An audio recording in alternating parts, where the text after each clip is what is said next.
El origen del Malbec, cepa emblemática actualmente de la Argentina, está en Francia, en el sur de Francia, sur-centro de Francia, en un lugar que se llama Cahors. Cahors era un lugar muy importante en la Edad Media, era un cruce de caminos donde circulaban los que iban desde el sur de Europa hacia París, tenían que cruzar por ahí, había un puente muy famoso, y ahí surgió una de las primeras universidades de Francia y de Europa. Era un centro cultural importante, un cruce de caminos, un lugar de mucha actividad económica, social, política y cultural.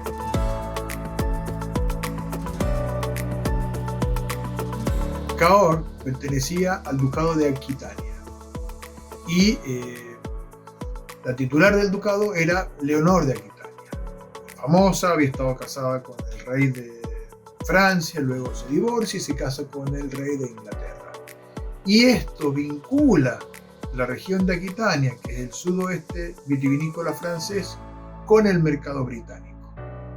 Y esto abre el camino al mercado, porque salían los vinos famosos, el vino negro de Cahors salía por el río Lot, llegaba a Burdeos y desde ahí se embarcaba rumbo al mercado inglés, que se fue acostumbrando al gusto por el Malbec. Durante 200 años, esta parte de Francia fue parte de la corona británica.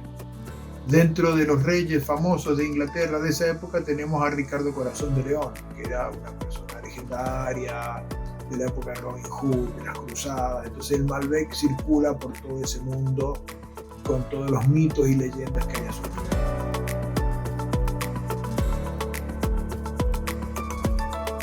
La historia del vino de Cahors, aquel Malbec francés originario, se cruza con una canción infantil, El Puente de Aviñón. Sobre el Puente de Aviñón todos cantan, todos bailan. Bueno, ¿qué era Aviñón? Aviñón era una ciudad muy cercana a Cahors, que también tenía un puente famoso, pero que fue sede del Papa. O sea, a fin de la Edad Media el Papa se traslada a Aviñón y eligen a un sacerdote de Cahors como papa, con sede en Aviñón.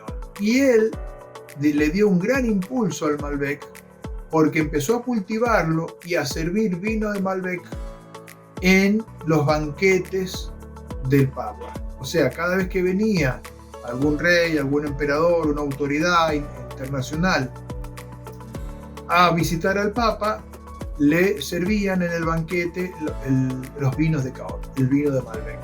Y esto obviamente le dio fue un efecto de enodiplomacia. El Malbec se instala en el centro de la diplomacia mundial a través de la mesa del Papa.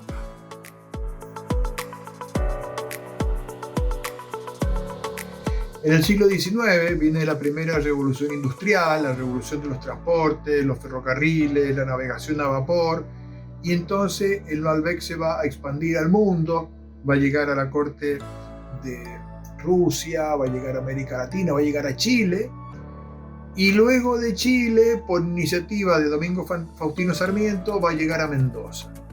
Y en Mendoza va a encontrar el principal nicho ecológico del Malbec en todo el mundo.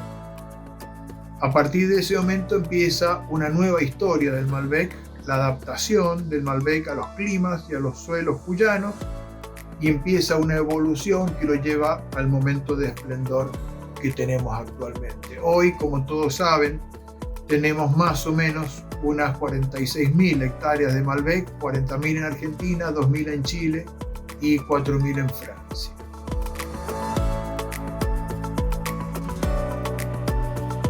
¿Por qué se impuso el Malbec en Argentina? ¿Por qué se transformó en la cepa emblemática, en la más popular? Bueno, esto fue el resultado de una rebelión campesina. ¿Por qué? Porque toda la tecnocracia de la época, los manuales de las escuelas de agronomía, las facultades y las universidades donde se estudiaba enología y viticultura, recomendaban otras cepas, no las de Cahors, o sea, el Malbec, sino las de Burdeos, ¿no? Sobre todo el Cabernet Sauvignon, Cabernet Franc, Syrah. Pero, bueno, eso era lo que recomendaban los manuales. Pero en Mendoza, los campesinos, los viticultores, la gente mestiza, inmigrante, criolla, que cultivaba la viña, se rebeló contra ese mandato de la tecnocracia y en lugar de priorizar el Cabernet Sauvignon, como pasó en Chile y en el resto del mundo, ellos priorizaron el Malbec. Hubo un argumento de la mayor productividad que tenía el Malbec, pero también porque ellos tuvieron un vínculo especial y ellos se rebelaron, tomaron esa decisión y se estandarizó el Malbec en el 80% de las viñas de Mendoza de uva francesa. La uva que se cultivaba ya a comienzos del siglo XX ya era el Malbec.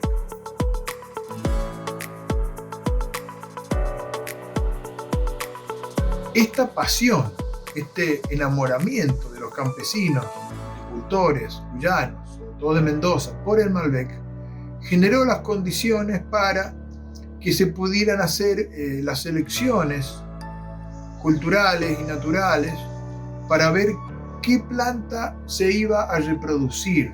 Y acá hubo un trabajo silencioso y eficaz, toda la sabiduría de estos campesinos que permitió consolidar cepas y ejemplares de muy alta calidad.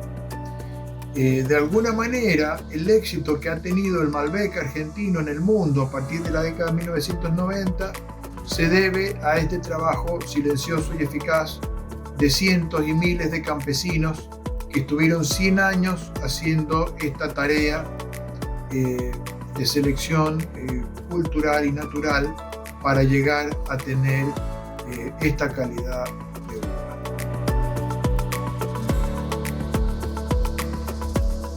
El Malbec parece un poco al tango.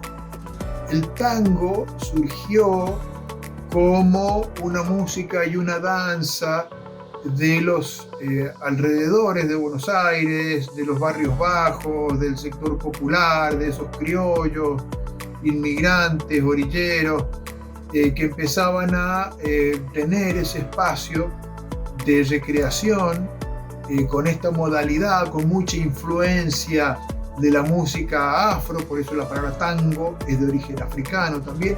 Entonces esto que aparece como algo popular después se fue de alguna manera reconociendo por parte de las élites y pasa a ser un patrimonio de la cultura argentina.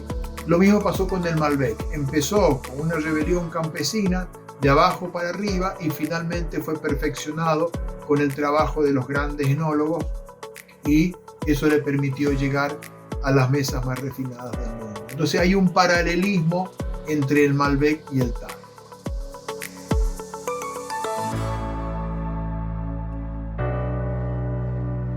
Me preguntan si el Malbec fuera un personaje histórico, ¿quién sería? Bueno, obviamente sería José de San Martín. ¿Por qué? Porque San Martín brilló porque se apoyó en el trabajo de mucha gente humilde, silenciosa, pero muy inteligente, muy trabajadora y muy eficaz, que fueron los arrieros.